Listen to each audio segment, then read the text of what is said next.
One of the most important exercises जो हमें help करती है हमारे लोअर एब्स को ट्रेन करने के लिए और जिसका नाम है हैंगिंग लेग रेजेस।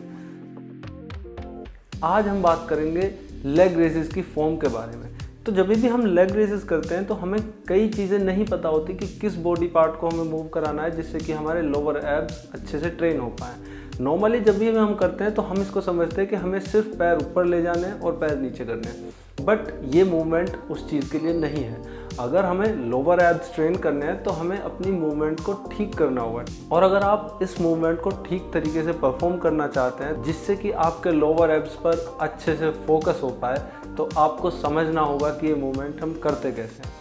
सबसे पहले आप जो नॉर्मली हम इस तरीके की मूवमेंट करते हैं, इसमें सिर्फ और सिर्फ हम अपने हिप फ्लेक्सर्स को यूज़ कर रहे होते हैं। हिप फ्लेक्सर्स मसल होती है जो हमारी लेग्स को हमें ऊपर और नीचे ले जाने में हेल्प करती है, बट हमें यही मूवमेंट परफॉर्म करनी होती है अपने हिप फ्लेक्सर्स के बजाय लोअर एब्स की हेल्प से।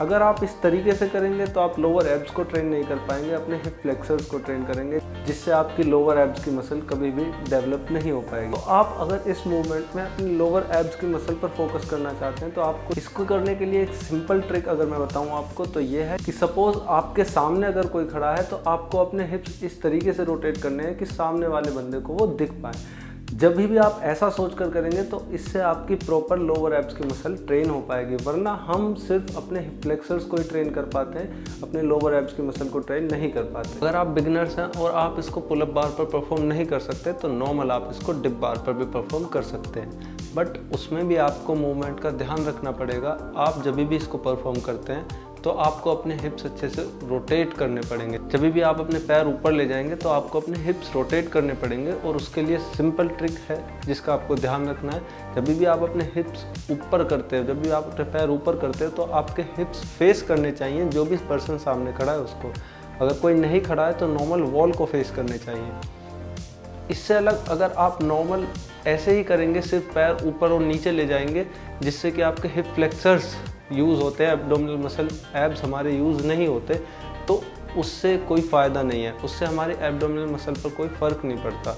इसको अगर पता लगाना है कि हमारे एब्डोमिनल मसल अच्छे से इन्वॉल्व हो रही है या नहीं हो रही, तो सिंपल ट्रिक ये है कि अगर इसको करते हुए आपके पैर दुखने लगते हैं, पैर की मसल्स में बर्न आने लगता है, तो इसका मतलब ये है कि हमारी एब्डोमिनल मसल अच्छे से यूज़ नहीं हो रही।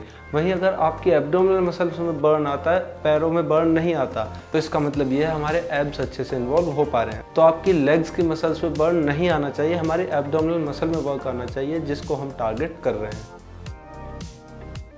दूसरी टिप जिसको आपको ध्यान रखना है वो ये है कि आपको अपनी लेग्स क्रॉस करनी है, जिससे आप अपनी लोअर एब्स की मसल को या पूरी एब्डोमिनल की मसल्स को अच्छे से टाइट रख पाओ और अच्छे से उसके थ्रू मूवमेंट को कर पाओ। जिस मसल को हम ट्रेन करना चाह रहे हैं, अगर उसी के थ्रू हम मूवमेंट करेंगे तो उस मसल पर अच्छे से फोकस कर पाएंगे। मोस्ट ऑफ द पीपल जब भी इस एक्सरसाइज को परफॉर्म करते हैं या एब्स की किसी भी एक्सरसाइज को परफॉर्म करते हैं, उन्हें ब्रीदिंग का ध्यान नहीं होता। तो ब्रीदिंग अगर आपको प्रॉपर करनी है जिससे कि आपकी मसल पर फोकस अच्छे से आ पाए, तो आपको समझना होगा जब भी आप अपने पैर ऊपर ले जाते हैं तो आपको क्या करना होगा, सांस बाहर छोड़ना है, और जब भी नीचे आते हैं आपको सांस अंदर लेना है। जब भी आप सांस बाहर छोड़ेंगे तो आपको ध्यान रखना है कि आपका पेट अंदर जाना चाहिए, एब्डोमिनल की मसल्स स्क्वीज़ होनी चाहिए, और जब भी आप सांस अंदर लेंगे तो आपकी एब्डोमिनल की मसल स्ट्रेच होनी चाहिए, मतलब कि आपका पेट बाहर आना चाहिए। तो ब्रीदिंग अगर प्रॉपर नहीं हो पाएगी तो आपकी मसल्स पर अच्छे से फोकस नहीं आ पाएगा। तो ये थी 3 टिप्स जिसकी हेल्प से आप अपनी मसल्स को अच्छे से ट्रेन कर सकते हैं। आई होप ये वीडियो आपको अच्छा लगा होगा। Thanks for watching this video.